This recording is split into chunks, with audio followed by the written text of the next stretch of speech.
I've learned to be resilient and to, make sure that I don't let the little hiccups or changes that come my way sort of stop me, but to make sure that I'm pushing through so that I can make sure that I'm getting to where I need to be. And I think that's resilience, like being able to sort of pivot and, change and come up with new ways of doing things and new ideas, and being able to rely on being able to do that and not getting hemmed up on, well, I don't know what to do now. This is where it all begins, so say goodbye to all your fears, all your doubts. This is where they die. This is where we come to win, we come to fly. This is where we make our dreams come to life. Welcome to Innovation City. Welcome to Innovation City, a podcast featuring the innovators, creators, and disruptors who are fueling innovation in emerging markets across the country. Today, I'm really excited with my co-host, Leanne Buchanan. Hello, everybody. And we have a really special guest today, Miss Muriel Smith. Welcome. Thank you. Thanks for having me. Hello, everybody. Muriel, I'm really excited to learn a little bit about what you're doing and kind of the impact of the work that you're having here. But before we talk about what you do, because you are the executive director of the St. Louis Area Diaper Bank, we want to understand who you are as a person. What got you to where you are and what makes you awesome? So Muriel, why don't you start off by telling us what is your superpower and how did you come to discover it? My superpower. Wow. I think my superpower is my organizational skills. I think I'm very good at just organizing things, but you should come to my house. There's nothing out of it. Don't go in my kids' rooms. But yeah, I'm very good at putting things in places and organizing things, organizing projects, those types of things. So I feel like that's my superpower. And walking back to when you were younger or your childhood, did you see that organizational skill set kind of show itself? Talk to us about how you got to where you are. Yeah, I think so. I think it came by kind of naturally. I had two older sisters who were not as organized as I was. And I think just my mind works that way. Like things have to be in categories. I can't have visual clutter. So things kind of have to be put away so that I can be able to think clearly and straightforward. I just remember that like my sister's rooms were not as neat as my room. And then I had things, in a specific order in a specific place for everything. Now, how does that translate to your work at the St. Louis Area Diaper Bank? I imagine there's a lot of chaos that needs to be organized. And so just talk to us a little bit about kind of how that works and how you're able to really help people with that organization. Yeah, so it's a lot. We have two big programs, our diaper program and period supply program. We have a warehouse. We have a very small staff. There are 5 of us trying to distribute 3 million diapers and 500,000 period supplies on an annual basis. And we do that with the help of a lot of volunteers that come in on a weekly basis to help with that. So just organizing when we need to, our inventory, when we need to order diapers, when we're out of period supplies, making sure what's in our system matches what's in the warehouse so that when our partners put in their weekly orders, we know that we have the inventory to distribute to them when they come on a weekly basis. And then just organizing just basic operational type of things, ordering supplies when those things get done, having staff meetings, interfacing with board and staff on a regular basis, making sure all of us are connected with what we're doing so that we're working sort of as one unit and not as 5 separate silos so that the organization really works smoothly. So talk to me about the founding of the Diaper Bank. Is there something like this in every city? Is it unique to St. Louis? And what's the impact that's being made? Yeah, so our diaper bank is part of a network of national diaper banks across the country, of which there are a little over 200 in different states. In Missouri, we have 8. here. Some are big, some are small. Obviously, the biggest cities have the 3 biggest ones, and then the other ones are more in rural communities. So it's a lot of us out there doing this work. And the St. Louis Area Diaper Bank was founded in 2014. Our founder really saw a need in our community. There's a news story that she saw about diaper banks across the country and noted that there was not one here in St. Louis that was helping the people here in St. Louis, and decided to start one so that we could do that. The impact has been tremendous. In 2014, I think we started distributing maybe 1,000 diapers and grew. Now we're doing 3 million diapers. So it's grown over our very short history of distributing diapers. And then we added our period supply program last year because that was another need that we saw in the community, that we could really be able to help people. You might know this, I don't know, but what does a baby go through in a year in terms of diaper? How many diapers? I think it's close to, well, I don't know how many diapers, but I know the amount spent on diapers. Okay. Over a year. It's probably over $1,000. For a family to spend on diapers a year. And I think a baby goes through, I should know this because I had 2 babies, but they're older now. But I think they go through, and it depends on the age, but at least 10 or more diapers a day.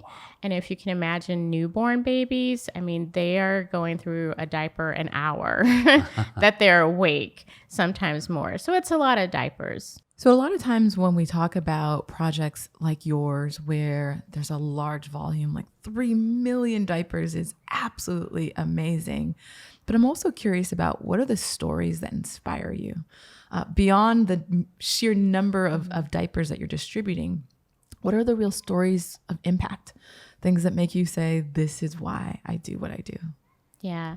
So we get a lot of calls from families, individuals, other social workers that are looking for diapers or period supplies for themselves. And I think one thing stands out to me, and that's that there's a real need. Like, I've had new moms call and say, I just had a baby. I can't afford diapers. I heard that you guys would be able to provide us with diapers. Can you help me?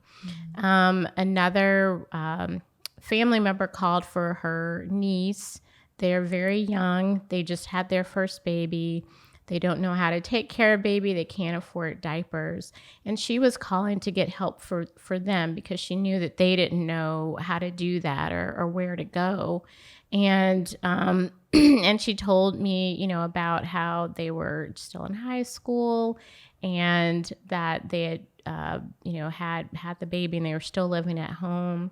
So I think those are the things that when I take those calls or answer the phone, when, people are looking for help, that really motivates me. Like, I know that people have this need and I know that this is why we're here. And so I always try to take time to listen to their stories and why they're calling. Sometimes they just, need somebody to listen to them and know that somebody's there to help them. Curious to understand a little bit more about your background. How did you find your way into this role? Did you do anything before? Kind of what got you into the nonprofit or human services space? Yeah, so before, my whole career actually has been in the nonprofit arena. So I've not ever worked in corporate or otherwise. My calling was always to work for a nonprofit because that's where the most need is, and I want it to be helpful and utilize my skills. I have a degree in communications, and so I wanted to be able to utilize that to help organizations that were helping other people. And so that's sort of been my motivation in working with nonprofits. I started off doing fundraising for various organizations and to help those organizations fulfill their mission through monetary contributions as well as doing communications. So for me, I then, I saw that there was a lot of there were more things that I could be doing outside of fundraising for these organizations. And really in the different organizations I was working for, there were a couple before I started the Diaper Bank where I was in leadership positions. I was in the leadership team and really started to see what that meant leading an organization, what the facets of that was, what skills, I had that I knew I was being helpful to the leadership team, and decided that I might be ready to move my career up the ladder a little bit and take on the leadership of an organization on my own. And so the Diaper Bank is actually my second organization where I've been executive director. And what is one of your biggest challenges in running a nonprofit? I think a small nonprofit, one of the biggest challenges is that you're small and you have a very small staff, but you have very large task and mission that you're trying to accomplish with that very small staff. So making sure that we're all connected and on the same page, and we all understand, what we need to be doing in order to fulfill our mission, and keeping us on track to do that and not letting other things sort of distract us from that. I feel like that's one of my biggest sort of, things that I try to do on a daily basis. And in terms of going back to impact, 3 million diapers, is that more than enough? Is it just enough? Like, what is the need in an area like St. Louis? So what we do is we can't provide diapers for the total need of a family, of a child. So ours is sort of, intermediary or a gap. Really, we're looking at families that either need temporary assistance or families that need just a little extra to get them through. And so that's where our 3 million comes in. So it's not, we're fulfilling a complete need of families that need diapers every day on a regular basis, but it is assisting them with their need. And that's pretty big. We 2 years ago, we did 1.5 million diapers. Last year, for a lot of reasons, the biggest one everybody knows, that changed, and we actually doubled the distribution that we were doing because there was so much more need, and not just people that were low income families or people that we had been serving. It was everyone and anyone. So in this journey, what have you learned about yourself? I've learned to be resilient and to, make sure that I don't let the little hiccups or changes that come my way sort of stop me, but to make sure that I'm pushing through, not pushing myself like super hard, but just pushing through so that I can make sure, that I'm getting to where I need to be. And I think that's resilience, like being able to sort of pivot and change and come up with new ways of doing things and new ideas, and being able to rely on just, being able to do that and not getting hemmed up on, well, I don't know what to do now. And as you think about yourself in the role as an executive director and as a leader and as someone in the nonprofit space that has had quite a bit of experience, what would you say are the most important skill sets and values that one should have if they were thinking about kind of following in your footsteps? I think for me, it's probably, you have to have patience. You have to know yourself, I think, and know your limits. And I think you also have to be, this probably is overused at some point, but be a servant leader.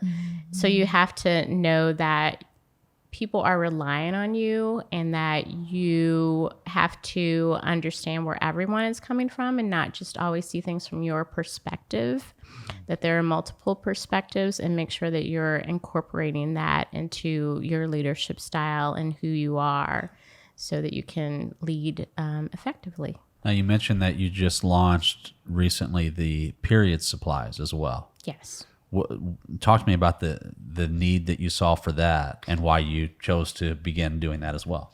I think the need, that was really sort of a burgeoning need that we saw that was going on across the country, I think, and looking at period poverty and what that means and who that affects and what can be done about that, both on the legislative side, so looking at what things can change, what we can engage our elected officials about to change on that end, and then also looking at, similar to diapers, how can we supply individuals with what they need to help them during their monthly periods. So I think, seeing that in St. Louis community, there was a study that was done by Dr. Kuhlman out of SLU about period poverty. And it wasn't necessarily specific to St. Louis, but just, what people experience, how they experience it, and what are the tools that we need to actually help people with that.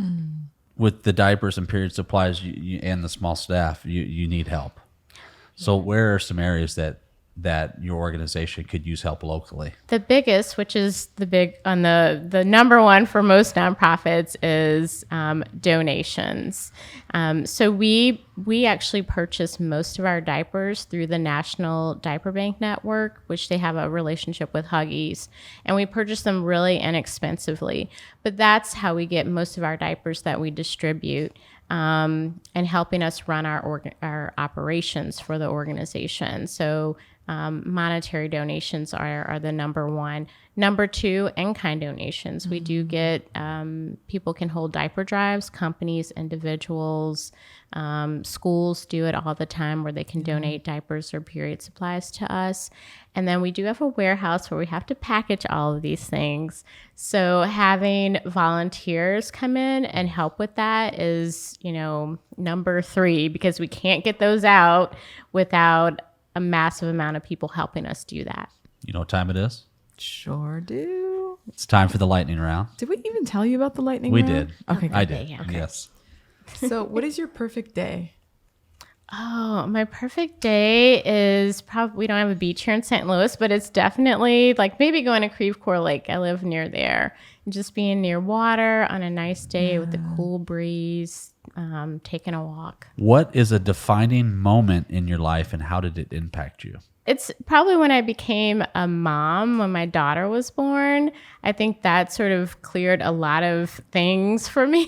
Like that was priority and making sure that, my daughter was taken care of. And now I also have a son. So I think becoming a mom was like probably big. What question would you ask a fortune teller? Ooh, this is kind of morbid, but I might ask them when I'm going to die. Would you really want to know? I would want to know so I can get it all in You're a before it planner and an happens. organizer. Yeah, there you go. Exactly. What makes you feel loved? Well, really just being around my family and just being with them, my sister, my nieces, nephews, my kids, my husband. That just really makes me feel loved. What risk are you happy that you took? I would say probably taking this position at the diaper bank during a pandemic. It was a big risk, but it really paid off and brought me to an organization that I really care about. Awesome. Last question. What does success look like to you? I think in terms of like the diaper bank, I think for success looks like everyone has the basic need items that they need to live their lives. So that to me would be success. If we can make sure that that's happening, that would be success. Well, I guess I'll ask this question. How can people get in touch with you? Social media, website, all of the above. Yeah. So we're on Facebook and Instagram. So STL Diaper Bank is for both of those. We also have, they can email us at info@stldiaperbank.org. And then they can give us a call at 314-624-0888. Awesome. Muriel, thank you for being on the show. Thank you. It was Thank great. you so much. This was a fun conversation. Thank you for listening to Innovation City. If you like this episode, you can find more episodes at innovationcity.co or anywhere where you watch or listen to podcasts. Please subscribe, rate, and review, and we'll see you next week.